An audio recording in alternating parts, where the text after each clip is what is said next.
Okay. Hi, everyone. My name is Megan Ryan. I'm a specialist here at Hospice North Idaho. So some of you look familiar, but I do see some new faces, so that's excellent. So thank you so much for attending this talk today.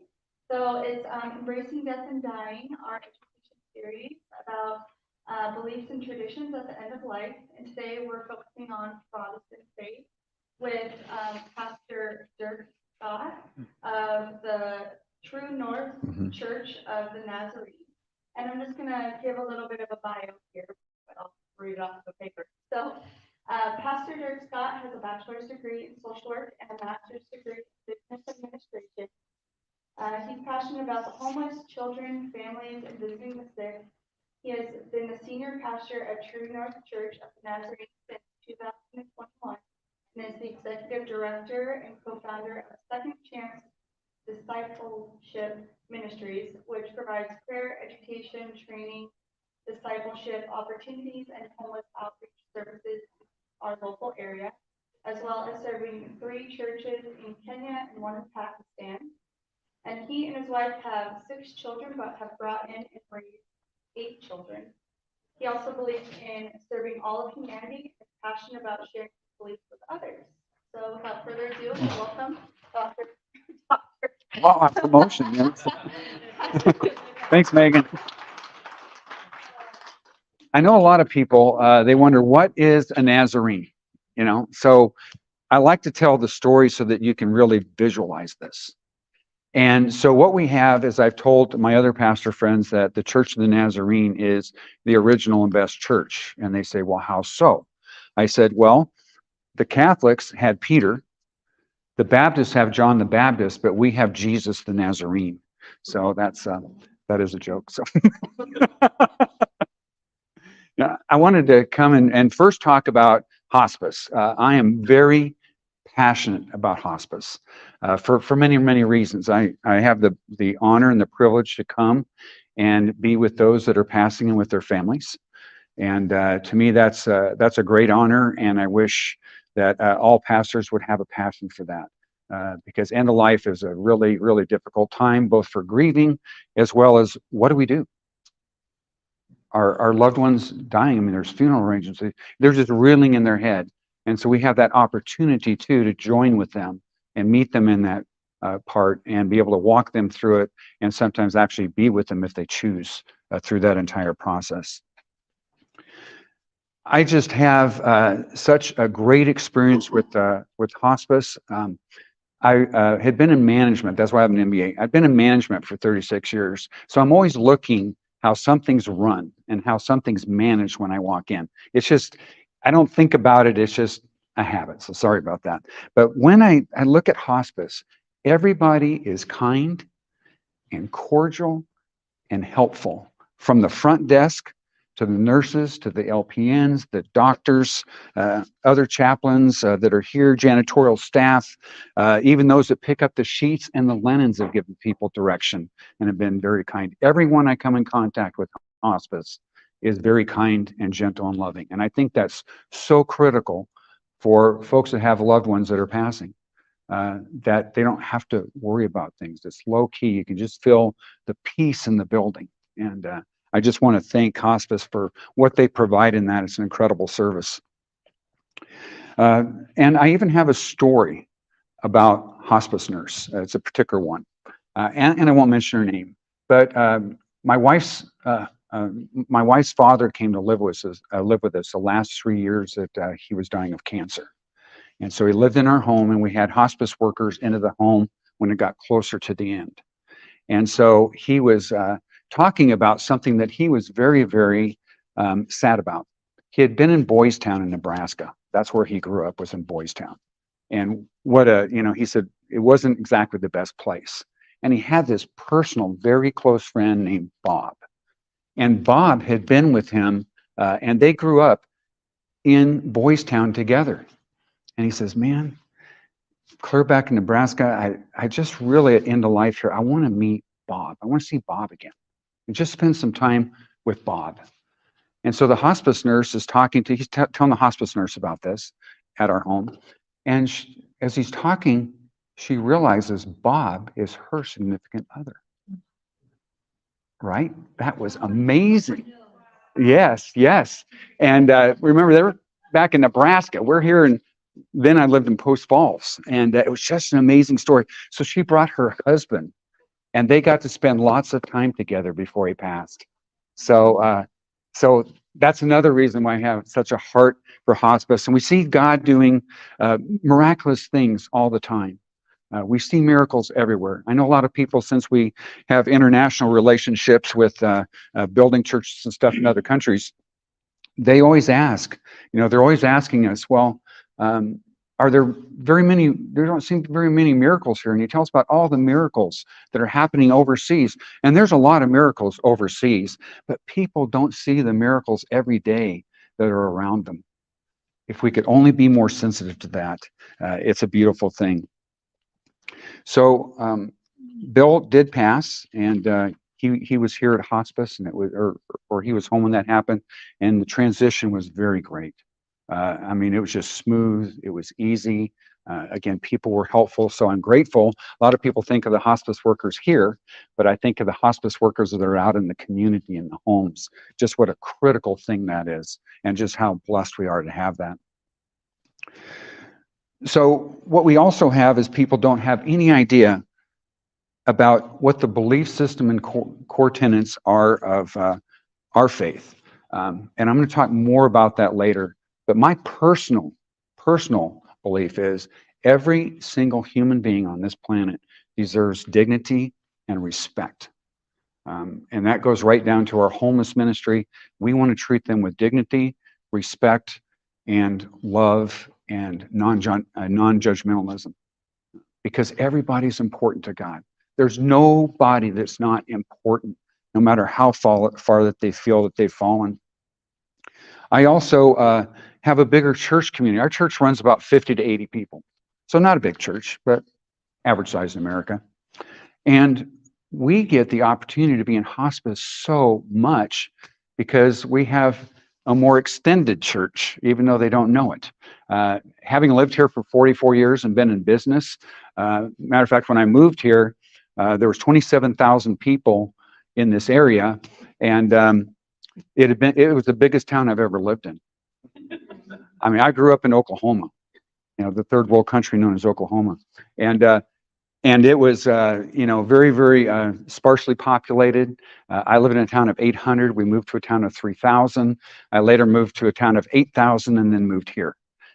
So this was a big town to me. But the town is very, very community driven. Also, when people would move here, they'd say, well, do you have any advice for me? I said, well, yes, we should never speak poorly of anybody. But if you're going to do that, I recommend you don't. Because you may be talking to their sister, their brother, their uncle, their classmate that they graduated with. We're all related. We're all related in some way. So we always let them know that. Another thing I love about hospice visits, and some of my pastor friends and parishioners think I'm insane when I say this, but I love being with families at the time that they're not only grieving, but also to be with them in their anger. Because we know that anger is a part of the process. And I've had some that are just really angry and railing out. This one couple that I remember the most, we wound up talking for an hour and a half right in the hospice room. And they were just super angry. They were angry with God. They were angry with their life circumstances. They'd moved here from California. They had a 10-acre little ranch outside of town, but they had already planned to move. But they have 2 grandchildren here. And then their 30-year-old son contracted brain cancer, and he was the one that was passing. And that's hard, because when it's a younger person, there is no expectation of this happening. And so now they're torn, and talking about how they're torn of, well, we wanted to go back to California and sell this property, but we were torn with leaving our grandkids behind. And so working them through that process and letting them talk it out, these are things that I really value about being with people, not only with the loved ones that are passing, but being with the people that are left behind. I think that's so critical, and I'm very passionate about that as well. And having been here 44 years, I have all kinds of people throughout the community that I know that I wind up being their pastor, even though they're unchurched, maybe unbelievers. But it's kind of like we say in the military, there's no atheists in foxholes. When people are suffering, they start thinking about God, whether they're a believer or not. And they start asking lots of questions. And what a blessing and an honor and a privilege it is to be with them at that time. Now, as far as faith belief goes, yes, I'm a pastor of the Church of the Nazarene. But what we believe is that we don't think you have to belong to a certain denomination or a certain church, to be able to be spiritual and accept Christ in your life and live for Christ. In fact, part of my training has been that we have to learn, when I was going through pastor school, we have to learn about other denominations. And so one of the main ones, they said we had to interview Catholic priests and we had to interview Lutherans. And they said, Dirk, you're going to have way more in common with the Catholics than you are the Lutherans. I thought, I don't know about that. So I met with this priest, and just an amazing man of God, just a great person. And it was such a great time together. And he told me about their belief system. And I already knew it wasn't too different, from ours. They have some other things that they, adhere to that we not necessarily do. But I talked to him about end of life.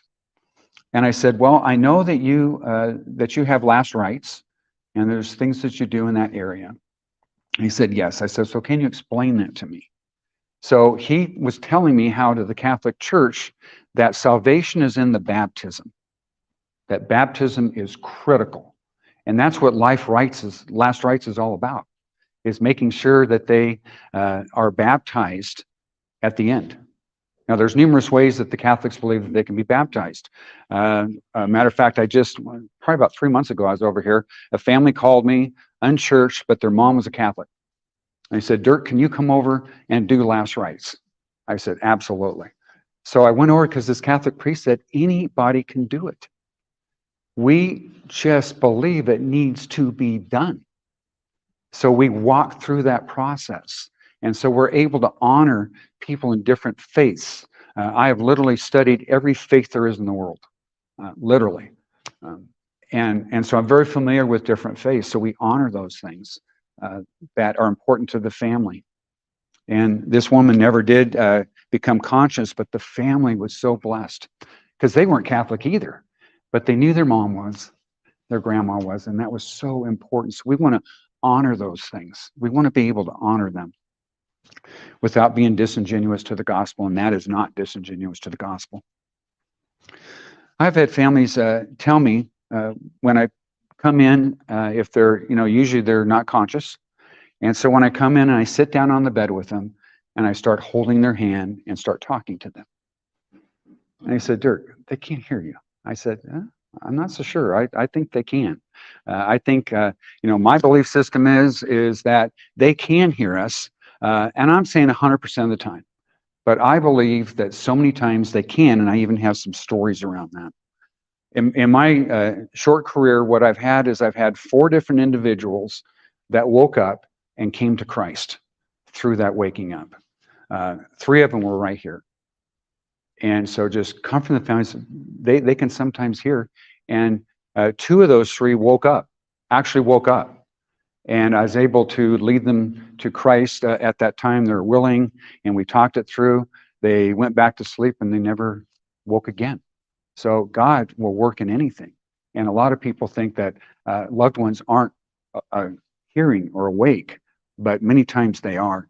Another one was one that didn't wake up. This was the last one. I was just here about 5-6 months ago with this lady. And the kids were crying. They're saying, we're so worried about mom. She doesn't know Jesus, and that's important to us. And now she's gone. Well, I sat down and held her hand and prayed with her, and she didn't wake up. But another time I came in, and the kids weren't there at that time, and I held her hand and prayed for her, and I started talking to her about Jesus.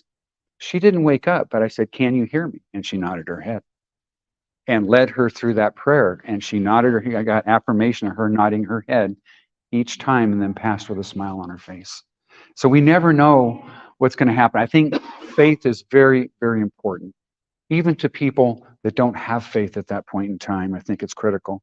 And the craziest story I ever had was we were down in Twin Falls seeing our son and his wife and grandkids. And so we were at this big church feast that they were having. And I got a call from my sister-in-law that was in Tennessee. And she calls me and she's crying. She says, Dirk, John's dying. That's her husband. And I said, okay, so where is he right now? Well, he's in the hospital, but the doctor just told me that he is not going to wake up.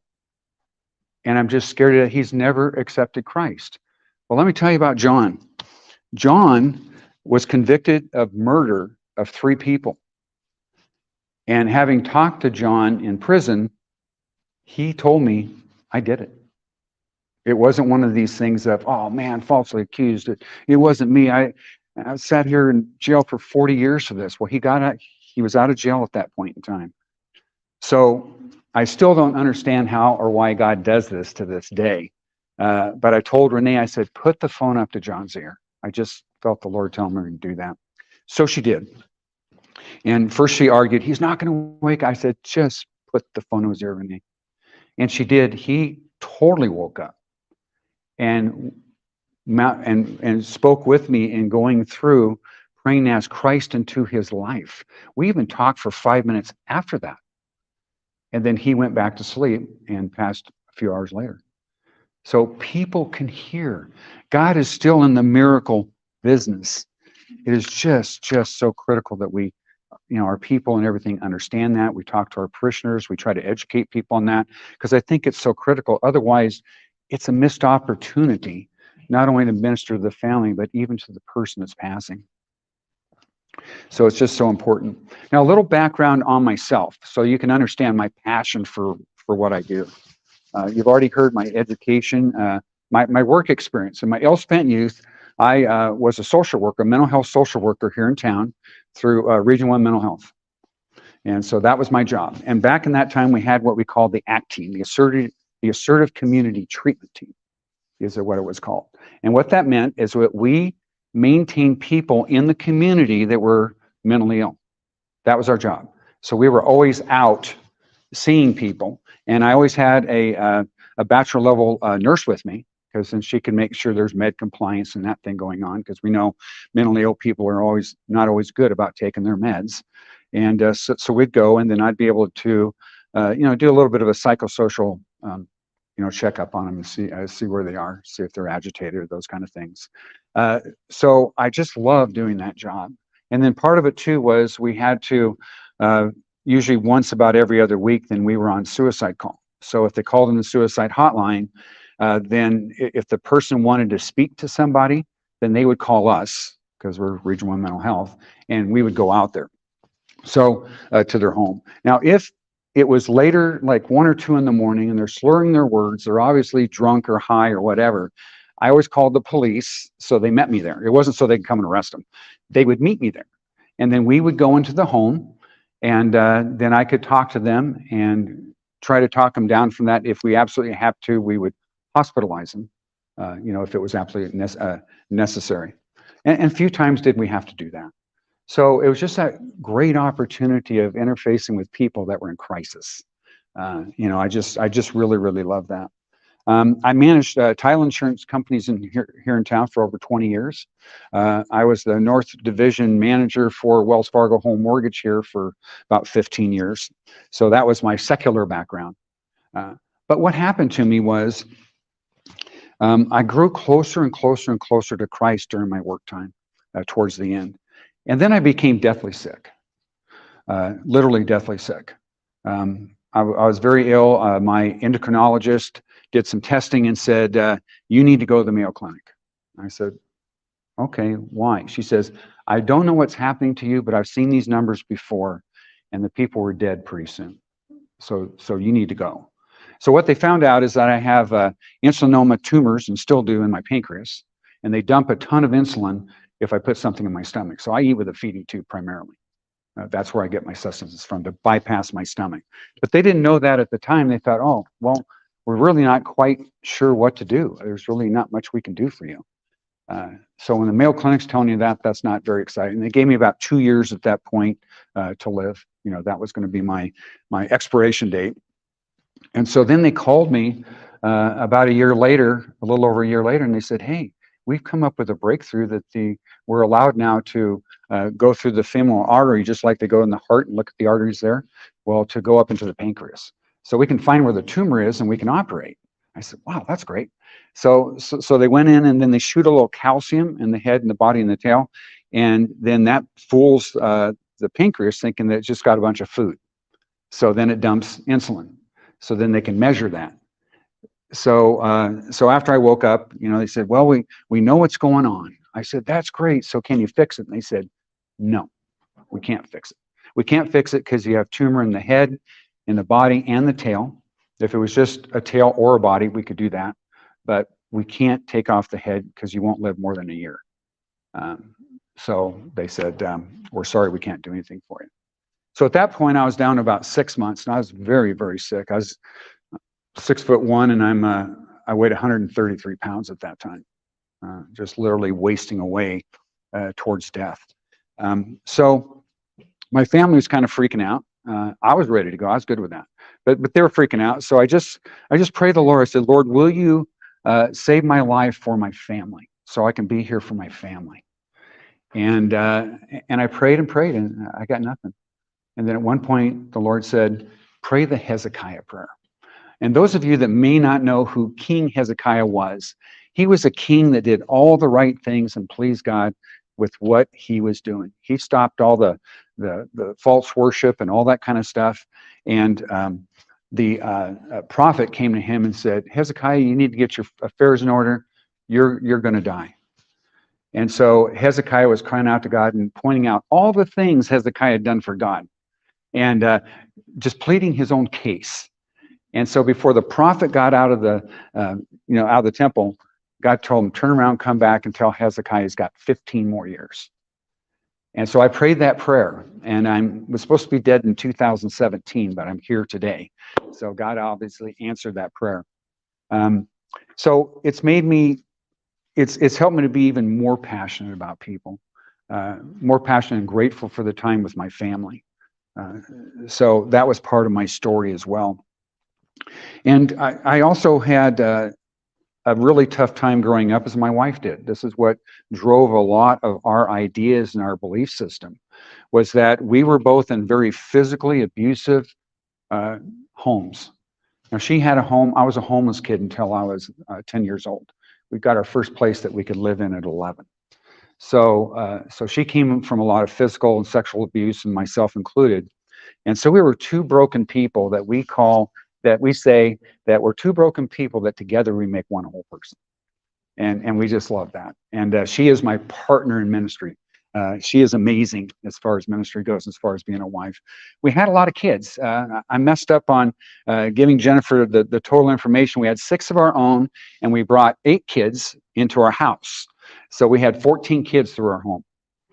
And it sounds like a lot, but we never had more than 8 at one time. So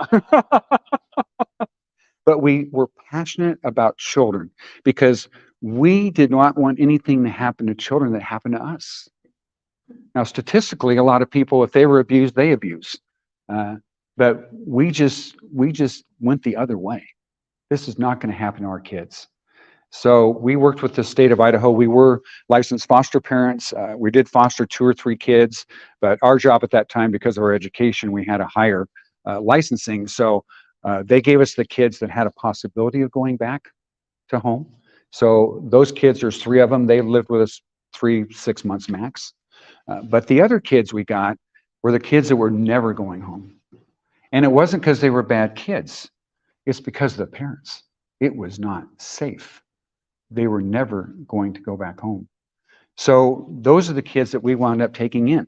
One of them, there was this female jailer over at the where they have the juveniles in jail, and she would call us every once in a while and say, "Hey, I think I got a kid a promise. Would you come and see them?" So we would go and interview them and talk to them, and we never said no to any of them. So so that's how we wound up with them. But we would bring them into our home, And of course, when you're in the mental health situation, usually a judge is making these determinations. So we got the kids that were never going home. And they're still our kids to this day. One of them did die of a tragic overdose when she was about 24, 25 years old. But the rest are still our kids. And we just love children from that perspective. It's just been an incredibly great thing. So explaining a little bit of our ministry. Oh yeah, I was going to finish out my life story here. I was drafted into the Vietnam War. And so that was in 71. And it's the only lottery I've ever won. But I won indeed. I won indeed. So went into that, but it wound up being a great opportunity because that's where I really came to know Christ in a much deeper way, and had this band of brothers, so to speak. And we did weird stuff like go and knock on people's doors and share Jesus with them. And these are military guys, and if you know a lot about military guys, many of them are not only not responsive, but are angry about that sort of thing. Cody's also a veteran. So he knows what I'm talking about. So those are the things that drive us. Those are the things that drive us. We also believed that the church should go outside of the four walls. I know, crazy, right? But so many times we see churches that are designed, I don't know if they're designed that way, but what winds up happening is they go to church. They worship, maybe pay a tithe, read their Bibles, and that's it. And so when I came on as senior pastor, I said, no, that is not it. That's not what we're doing here. So what the Lord had led me to do even before I was a pastor was to start a homeless ministry downtown. So we still have that ministry, and Cody is our director. So he directs it and runs it.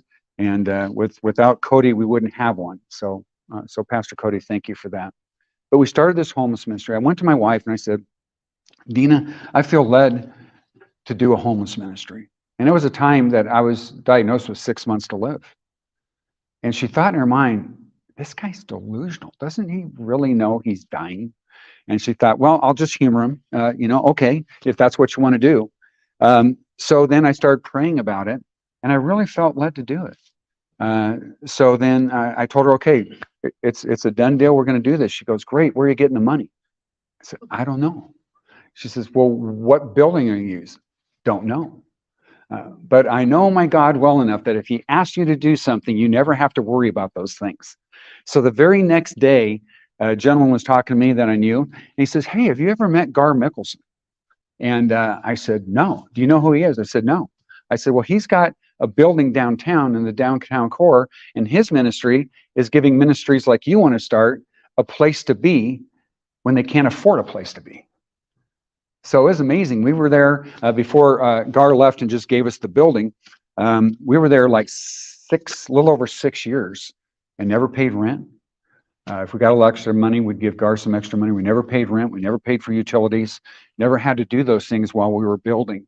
Because starting a 501c3, and especially in a community where that may not be an acceptable thing to do, because people think, oh, you're just encouraging them to continue to be drunks and drug addicts and whatever they're doing, and which is not really necessarily true.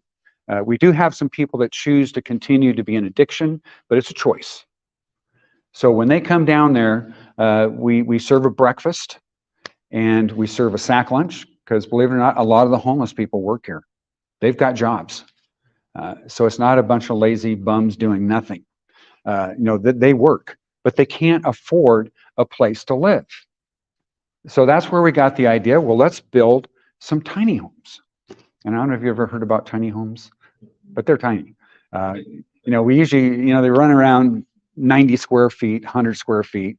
So I went to the city of Hayden, where our church is. And I asked the city of Hayden, I said, well, I didn't ask them because I knew there was laws, religious liberty laws allows us to do that. And our zoning, for what we're zoned in, even allowed us to do that. And they said, well, we don't know about that. You're going to have to meet with the fire department, police, and, everybody. And we'll tell you what you need to do. And I said, with all due respect, I'm not asking for you to tell us what to do. I'm telling you what we're going to do. And they didn't know how to take that. So we wound up meeting. And and I brought, I said, are you familiar with these laws? And they said, yes. Well, I already had some inside information. Attorney friend of mine said that one of the workers there, he didn't tell me which one, had been in another jurisdiction, and there were some tiny homes to be built, and they went against them, and they wound up paying a hefty fine because it is a religious crime if you're doing something. I mean, there's a national law about this. So if you're doing something in keeping with your faith, then you have a pretty wide lateral way to go. So I call them out and said, okay, well, we're going to move forward on this. They said, well, we have no comment. So about 3 months later, I get in the mail an envelope from their attorney. And their attorney said, you can't do this or we're going to sue you. So I went to prayer about that. I thought, well, our district's got an attorney. So I called the attorney. I said, can you help us? He says, well, I can help you, but I can't represent you because of the relationship and stuff. But I will write a letter for you. So he wrote a letter for us, and he used their zoning law that says a church in a commercial zone can serve and house people in the back of their church or behind their church. And we've got quite a bit of acreage back behind our church. So I signed the letter and sent it to him. And then I waited 6 months. I didn't hear a word. And so we went forward, and this started about 1.5 years ago. So we have 2 tiny homes behind our church right now, which is an extension of our homeless ministry. So we tell our people we need to be outside the 4 walls. If we're just going to be inside the 4 walls, I call it doing church to do church.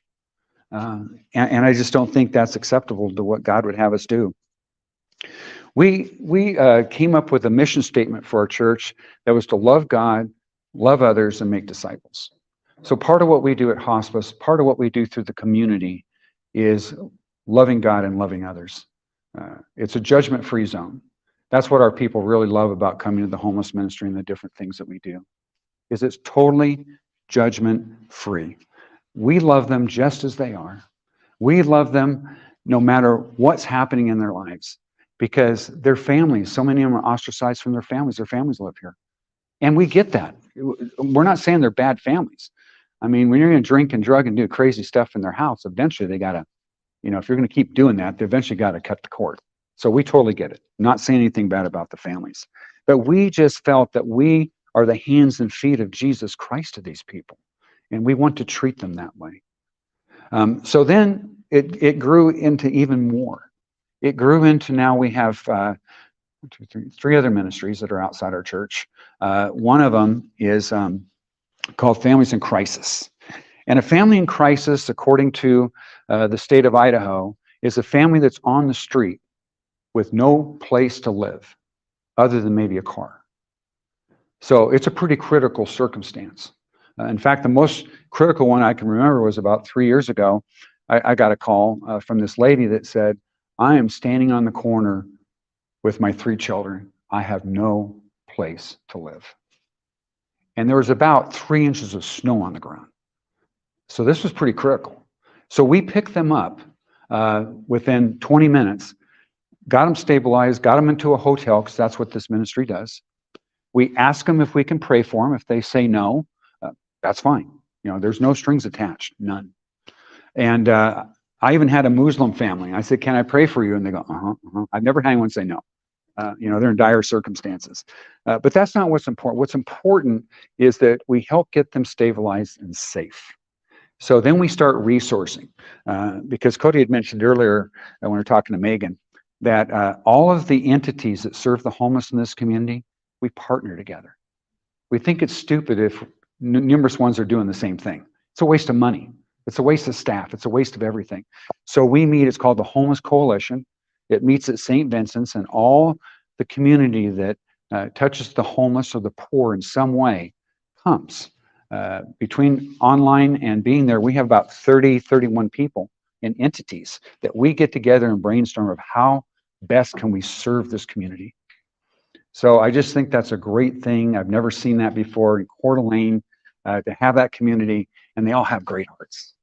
They all have incredible hearts for the people. And we just love that. And so a lot of times Family Promise, and what Family Promise does, if any of you are familiar with them, but they will take a family in for up to 3 months, and they'll give them a place to live. They will make sure they have food and clothing and medical and anything else they need.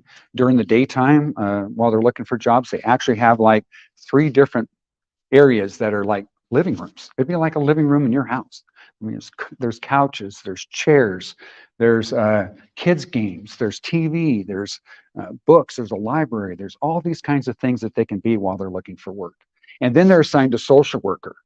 And the social worker works with them every single day, because we only have a 90-day window before that program ends. And it's a national program, by the way. So it's just really a great thing. But they'll call us and say, hey, Dirk, there's no room at the inn.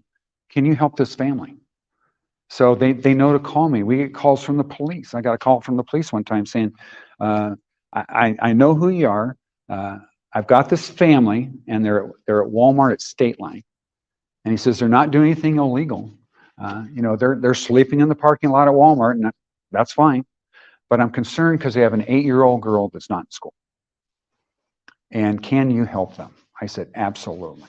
So we drove out, picked them up, had them in a hotel within about 45 minutes, started resourcing with them. And we said, why isn't this child in school?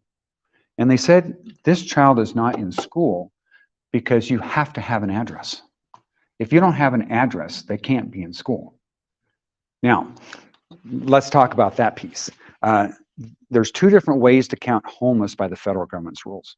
One way is you do the homeless count by people that are on the street. They don't have a home to live in. And that's one federal law. Then there's another federal law called the McKenty-Vento law. And the McKenty-Vento law, what that does is that the government recognizes homeless kids as a homeless kid that doesn't have their own address, doesn't have their own place to live. So they may be couch surfing in their kid's house. They may be, living with some relatives or friends. But a lot of people think, oh, well, they got a place to stay. Trust me, that's very, very unstable. Very unstable. We have numerous times that someone's kicked out of their relative's house. And you think, wow, that's harsh. Well, I have a story about that too. We've got this one couple we worked with, and they're kids. They're in their 30s, but they're really buttoned up kids. I mean, they both work. They're just great kids. I've been in their house numerous times talking to them.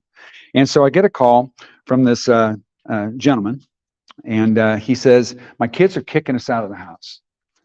I said, okay. We just want you to come over and mediate this. Okay, fine. So I went over there, and there's the kids. There's this couple. And I said, well, okay, what's going on? How can I help? And they said, well, we just want to share with you, the kids, that our dad and our stepmom, while they live with us, their job is to watch our children while we work. That's all. We don't ask for rent or anything else. They get food, everything.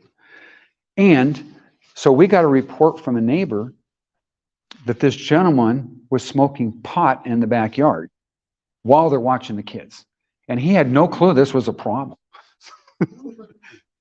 So we mediated through that, but I made it very clear that there's no drug use of any kind. And if there is, number one, the kids have every right to kick them out. I mean, I would support them in that if that's what they want to do. But we were able to mediate through that and come to a happy ending. But we have people that they just don't understand sometimes at the most rudimentary level. When we have homeless people, there's all kinds of homeless people. People that, have this idea, oh, well, they're all drug addicts. Oh, they're all drunks. They just don't want to work. They're lazy. And that's just not true. I mean, I've seen 1 or 2 of those people in my time, but they're very rare, very rare. Cody, do you see a lot of those people that, okay. Yeah, so we've seen very little of that. But what we do see is people that are mentally ill. Back in Ronald Reagan's time, they closed down almost every single psych unit that was available throughout the United States. Now, we still have one here in Idaho. We have one that's down at Orofino. But they're few and far between. So the streets have become the new warehouse for the mentally ill. And that's very difficult. The one good news is the federal government does give them $1,600 a month You're not going to buy a house with $1,600 a month, but they can piece together an existence. So that's one group. Then we have the groups that are practicing addicts and alcoholics. And so we work with them. Number one, we have a Bible study every single morning when they're down there. We don't hold the food hostage because this happens at different entities where they supply a meal. Is they're going to say, okay, you're going to hear the gospel first and you're going to praise the Lord to worship music, then we'll feed you. We don't do that. We are not those people. They come in at 6 o'clock is when it's open. They can eat all the way through to 7:30 when they want to. We let them know ahead of time. At 6:30, we have a 30-minute Bible study. And when we first started that ministry, some of these guys and gals were just walking out and going smoking on the street. And some of our workers got pretty huffy about it. And they said, you can't let that happen. You know, they're not here to hear the gospel. They're not here to pray. They're just here for food. I said, well, I'm going to tell you something. They have way more problems than a meal. And we're going to give them a meal, and we're not going to hold the food hostage. And what we've noticed through time, Cody and I, is that they may go on the street as soon as Bible study happens, but eventually they kind of start matriculating in. Maybe they might stay 5 minutes for the Bible study and leave, then 10 minutes. But eventually, I'd say 90% of the people wind up coming to Christ, wind up reading their Bibles, wind up moving up in where they need to be so that they can be, take care of themselves and be able to have what they need. So that's our philosophy, is we're not ones that say you have to hear the Bible study to eat. We're not going to do that. Never have, never will. So I think that's very important, is we can't be a compassionate ministry without serving the people honestly. And I think it's dishonest to do otherwise. And I know there's entities that do that, and that's their choice, but that's not who we're going to be. So we also base everything on Scripture that we do. One of the things that we firmly believe in the mission statement of Jesus Christ. Jesus Christ, before he came and addressed, the Jewish rabbis and that kind of stuff, before he addressed them, he had gone through in the book of Luke. He had gone through the desert where he was being tempted, by Satan. Right after that, in the next verses, it talks about that after that happened, then he was led into the desert. And then after that, he was baptized by John. And then after that, he walks into the temple and picks up a scroll. And when he picks up this scroll, what he reads is, "The Spirit of the Lord is upon me, because he anointed me to bring good news to the poor. He has sent me to proclaim release of the captives and recovery of sight for the blind, to set free those who are oppressed, to proclaim the favorable day of the Lord." That was Jesus's mission statement. That is our mission statement. That is what we do as an organization outside those four walls as well as inside. We just think it's critical. And unfortunately, I wish there was more that would get outside the four walls of the church and interface with people and just love people, no matter where they are or what they do. And we bring that with us into hospice. Again, we just feel every single family is worthy of dignity. And do we meet with the family and then start talking about Jesus? No. We pray and wait for open doors. And it's not hard to get an open door at hospice. It just isn't. It just isn't. So my faith and beliefs are pretty simple. I believe, first of all, God is love, because that's what the Bible says. God is love. It doesn't say God loves us if. There's no if in there. It says God is love. There's consequences for bad behavior. We have some people say, I don't get it. I'm in trouble everywhere I go. And extreme case, we had, Alan.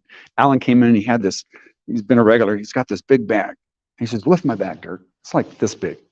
I could barely lift the bag because it was full of cutting utensils to cut chains and pry doors open and steal stuff.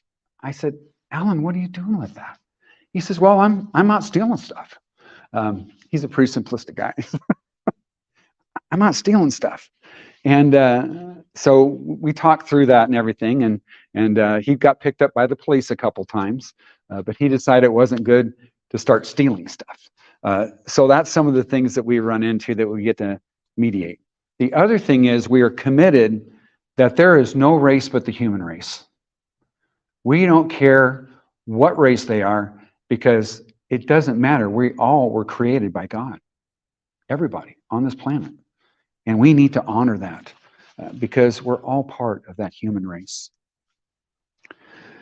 So the other part that I had was talking about that I also believe that we're ambassadors for Christ. That when someone sees us, that we're an ambassador, we are emulating what the kingdom looks like that we're representing.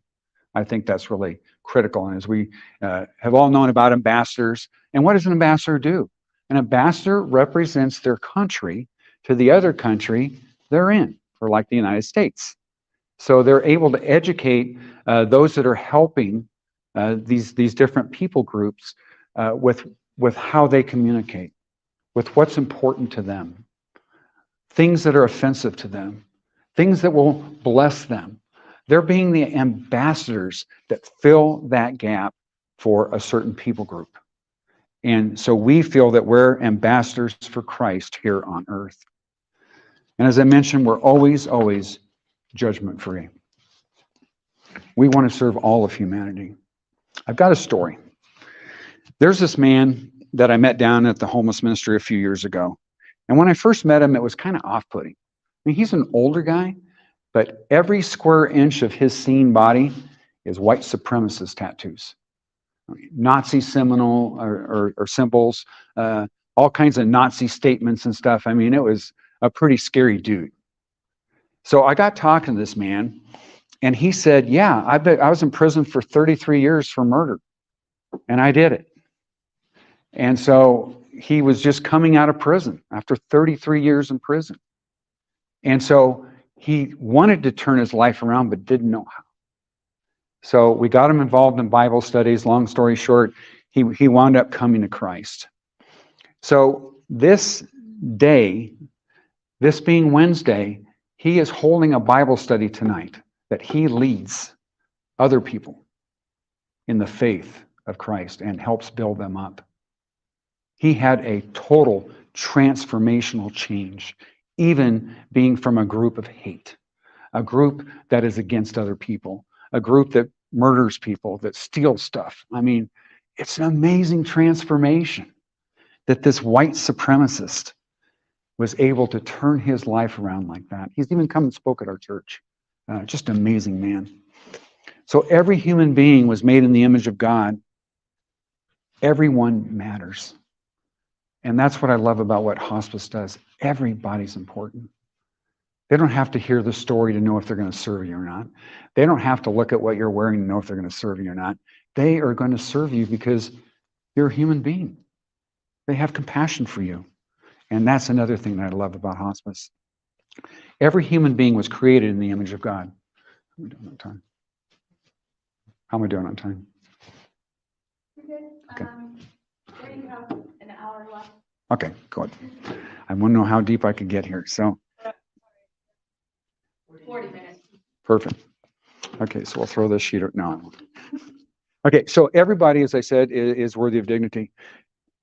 Some of our people, and I call them our people, come in other shapes and sizes. We also have another ministry that is called Family Promise. And Family Promise is,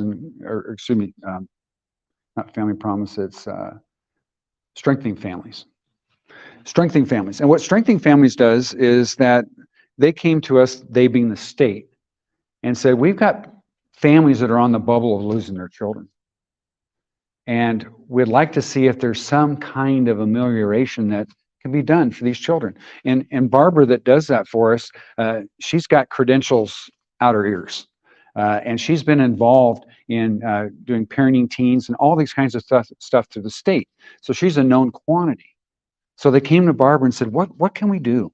So Barbara came to me and said, well, I want to do a Strengthening Families class. I said, great. What is it? I had no clue. And she told me that it's a program that this social worker lady 30 years ago wrote this program. And it's now used in over 200 states. So just an amazing thing. Just an amazing thing. So what they do is they take these families in and they teach them how to have a meal as a family. Now, most of us would think, really? You got to teach them how to have a meal as a family? Yeah, you do. They say, well, how can this be in America? Well, I'll tell you how it can be. They were raised by wolves who were raised by wolves who were raised by wolves. It's a generational thing. They've not been taught these things. So she even shows them at the grocery store, if there's a tag that says 31 cents an ounce and this one says 28 cents an ounce, grab the one that says 28 cents an ounce. Sounds basic to us.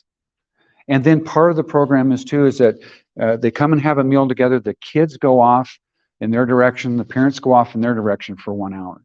And we have certified workers for the children, certified workers for the parents. At the end of that hour, they come together and practice the things that they've learned. Communication skills.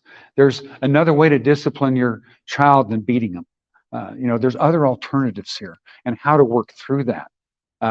Now, the other piece of that is the state of Idaho says if they don't straighten up, we're sending them to you because they're on the bubble of losing their children to foster care if something doesn't change in that house. And Barbara's had 46 families through there, and no one's lost their children to foster care. And just what a blessing that is. The other family ministry that we have, aside from strengthening families, it's a brand new one, and it's called the Family Center. The state of Idaho came up with this. So they were trying to get different entities to do this. They found one in southern Idaho. They contacted Barbara, and so she started one here. So our center covers all of North Idaho. It's a pretty broad thing. And then the state mentioned, it's interesting, we could not find any entities that normally serve people in something that's close that would do it. And we said, why? Why is that? They're too messy. This is too messy. We don't want to do it. So what we do with these particular families is these families are not homeless. They have a place to live. They have enough food to eat. So that's available to them. So that's not the problem. The problem is that they miss so many other things. I don't know, probably if you don't have infants, I'm guessing. No, we don't. But an infant for a can of formula this big is over $30 right now. $30. Diapers, they're off the charts. I mean, middle-class families had a hard time buying that stuff. So we're a one-stop shop. They can come in and we've got diapers, we've got formula, we've got clothes, but we also have counseling. So Barbara's a certified counselor and she can counsel with them. And she brings them onto what we call her caseload. And she brings them into the caseload. And so she sees them, she's in their homes on a regular basis, seeing what they need. A lot of time it's just training them and teaching them how to be parents, how to budget, how to get the most out of what they have. And of course deals with sharing with them about Jesus Christ. But again, it's not a ministry that we do to have them find Jesus Christ. That's our heart, but it's not our requirement. And it's just not going to be either. But the other thing that she does is she's certified to go to CASA court. Does anyone know what CASA court is?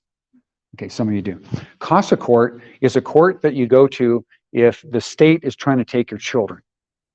So that's what they primarily do. So Barbara is certified to go and represent them, even though she's not an attorney, but she's working with that family so she can go and represent them. The last case that she had was a family that was given 18 things they had to do by the state to keep their kids. And the state was taking them back to take their kids. Well, she went through the 18 things with them and they did all those things. And so she gave it to the judge and said, this is what the state gave us to do. And they've done all these things.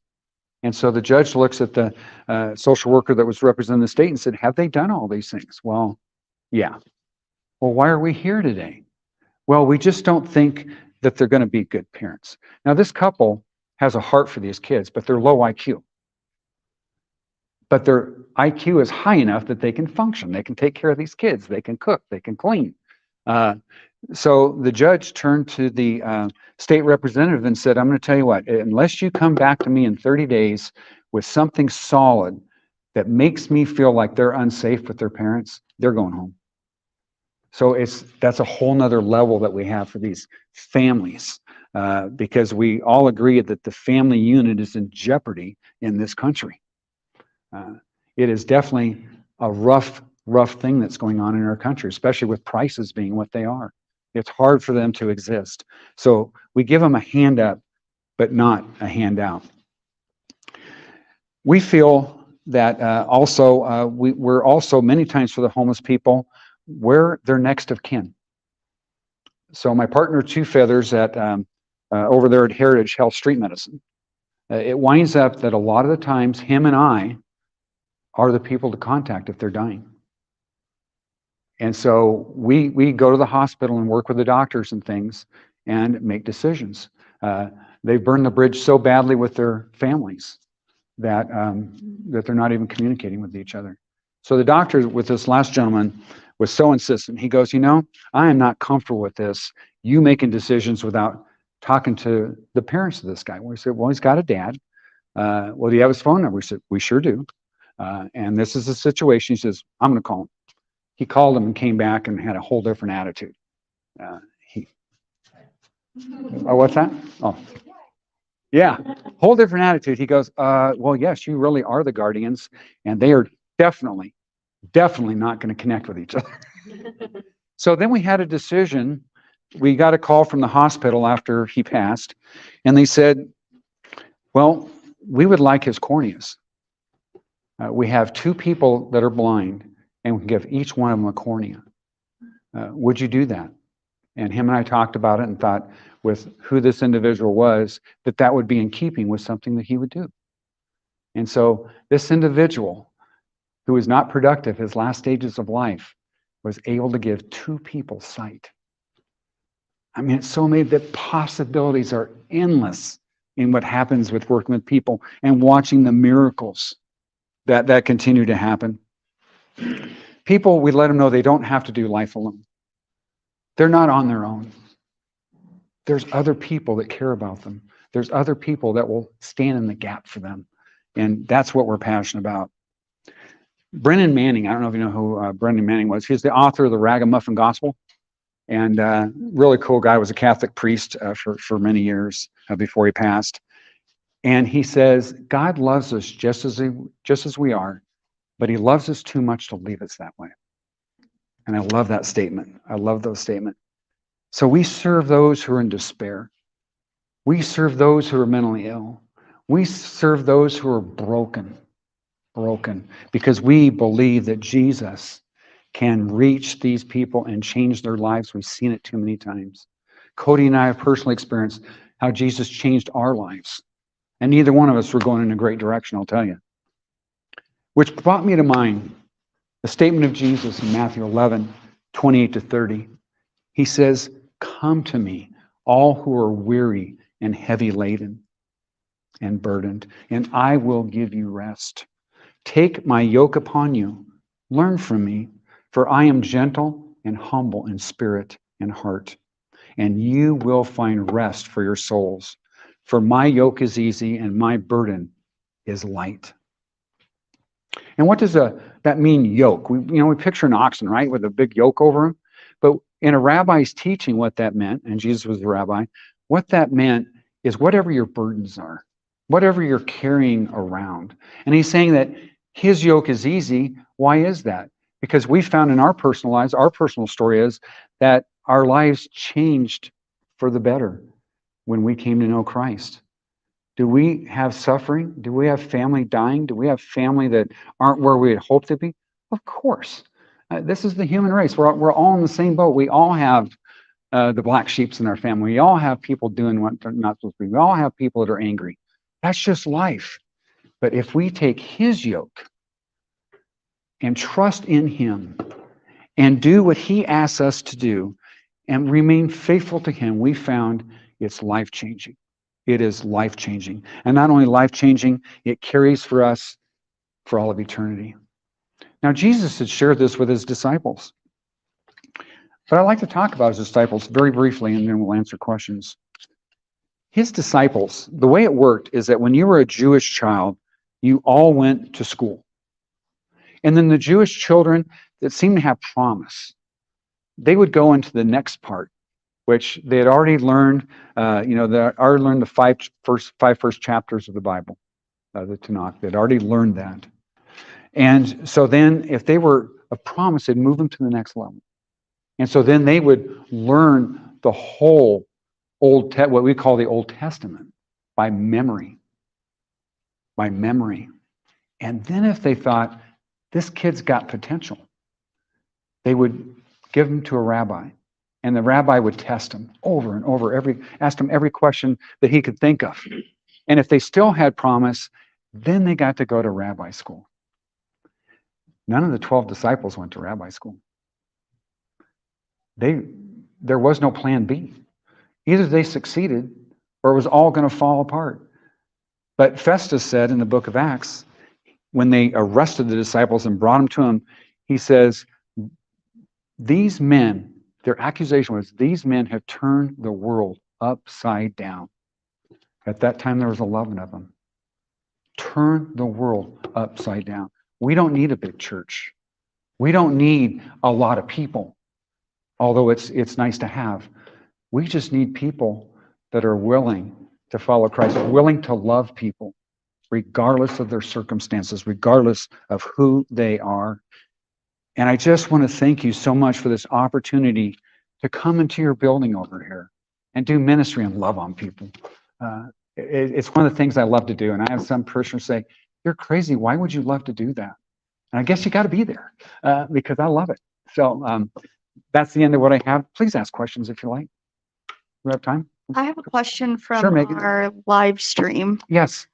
So someone asked, what are some passages or prayers that you can offer patients at the end of life that might be comforting in the Protestant faith? Yes. My favorite one is Psalms 22. For the Lord is my shepherd, I shall not be in want. That is just so powerful, and it's so perfect for end of life. It just is, and it's peaceful, and it's very much to be enjoyed. So that's my first number one go-to. Not because it's the only one I know. There's a lot of other great ones, but that is the best. I have another question. What is maybe some traditions that people in the Protestant faith do at the end of life? Is there any, besides prayers or anything else that, ceremonies or any kind of celebrations? Yes, there is. Matter of fact, most of the way it goes now when someone's at hospice and passing, what'll happen, the immediate family's there and they make the arrangements once they passed and done all that. But there's traditionally a memorial. So we go to our church, or it can be any church, or it can be any building. It could be this building, and have a memorial of this person's life. And we make a slideshow. And this slideshow shows them as far back as we can that they have pictures. And we're running this slideshow the whole way. And we call it a celebration of life. It's a celebration of this person's life. And no matter the person, you can always find something or some things that they've done that bless somebody. So we do that. It can be a month later. It can be 6 months later. It can be, during COVID, we had some spaced out. It doesn't have to be a certain time, but usually quickly afterwards is great. We always appoint 1 or 2 people that will come up and speak about this person that's passed. Or if the family's willing to, we'll just be open. If someone wants to stand up and share a story, that really nails it for who this person was and what they meant in their life, they can share that story. I just think it's a beautiful thing. So. Thank you. Any other questions? Yes, sir. Yeah, in our hospice, we are non-denomination, Yes. and we're cautious about talking overtly about any particular religious belief. How do you handle that? What I do is I talk, this is a good point. It's something that we honor. We talk to the family if they have a religious belief. A lot of the time, the people we work with don't. So we ask permission. We don't do anything without permission. We're not going to assume the sale and say, oh, well, we want to convert them to our faith. No, no, no. There's one God. And so we ask permission of the family. I've never shared with them without permission. Does that help? Yeah. Yes. One of the things that I'd love to ask is, just for our understanding, those of us that work in hospice, lots of people, depending on what their faith practices are during their life, have different perceptions on what the end of life experience is supposed to be like for them. Now, Right. that's always, of course, individualistic, even within different faith Absolutely. traditions. Mhm.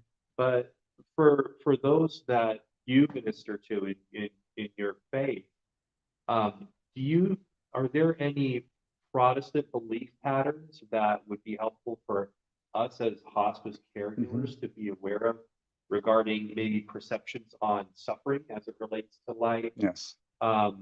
medical interventions in practice, Mhm. use of medication That's right. for Yep. managing pain, nausea, all those kinds of things. Yes. Mind altering, these medications that can have mind altering effects. Mhm. Because what we run into sometimes is people from different faith traditions. Sometimes what they've taught is that suffering is part of of this stage in life. So it's something that you're supposed to experience, and so you shouldn't take anything that interferes with that, or if it is going to alter your mind or impact it that way, Right. that you should stay away from that. And which we try to be respectful, as and just educate to the things that need to be had. Right. But are there things like that we should be aware of within the Protestant faith traditions Sure. that we would need to be mindful of, or is it really just individual? It's pretty individual. I will say the majority of the Protestant, faith and the people that are, in the process of passing, they each have their own different thoughts on that. But predominantly, we believe that they need pain meds, they should have pain meds. One thing that hospice is always accused of, which we dispel right away, is that, oh, well, they just put your loved one in there and just dope them up until they die. So we all know that's not true. So we make sure and clarify that with people. But again, when I come into hospice, I'm there by permission. They've invited me to come. I ask those that are there if they have certain faith or belief systems and how they feel about medication. I've never had to really deal with medication because hospice has been so good. By the time I get there, the family's already communicated what they want. And I've never been on one, well, suffering is part of life, so let them suffer. I've never had that happen to me, which I'm grateful for. But yes, it's pretty wide open. And then we do serve all faiths. So I know different people, Jehovah's Witnesses or whatever, that have their different ideas on medications and that kind of stuff. But I too honor what the family wants. No, everything's by permission. Any other questions? Did I answer that properly? Yeah. Enough in depth? Okay. Yes, ma'am. Do Protestants have any thoughts on burial versus cremation? Yes, that is a big debate, even amongst Protestants. Some believe that if you burn the body, that it's not going to be able to be reassembled to be in heaven, or they just think it's a sacrilegious thing to do. Which when they tell me that, I say, well, Joan of Arc, it's really bad news for her because she got burned at the stake. So that's something that is a real problem. Or someone that died 3,000 years ago, type thing.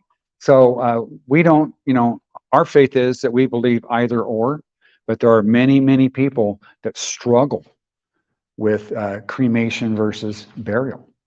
And even when the individuals told them we prefer to be buried, they struggle because there's a big difference in the price tag. A big difference. It's still expensive to cremate. You're probably talking about 3,000, but you could be talking about 12, 13, 15,000 if they're buried. So sometimes, yes, it's a faith thing, but sometimes it's a practical thing. So we have to weigh and walk through that. We walk them through that, not leading them, but working with them through their thought processes, because again, we want to push anything on anybody. I have another question. Yes. And I apologize if you already mentioned this, but at the end of life, do you provide, say you go over to the house and you are sitting with a patient, do you provide any kind of holy water or body of Mhm. blood of Christ? Do you do Well, that? we don't do a blood of Christ thing, but we do, I do have anointing oil, No. that's available to them. If they want to be sprinkled, that's available to them. So anything that's within their faith situation, we do make available. Anything else? It was an honor and a privilege to be here today. Just thank you so much. It was a blessing. Thank you. And thank you for what you do. Thank you.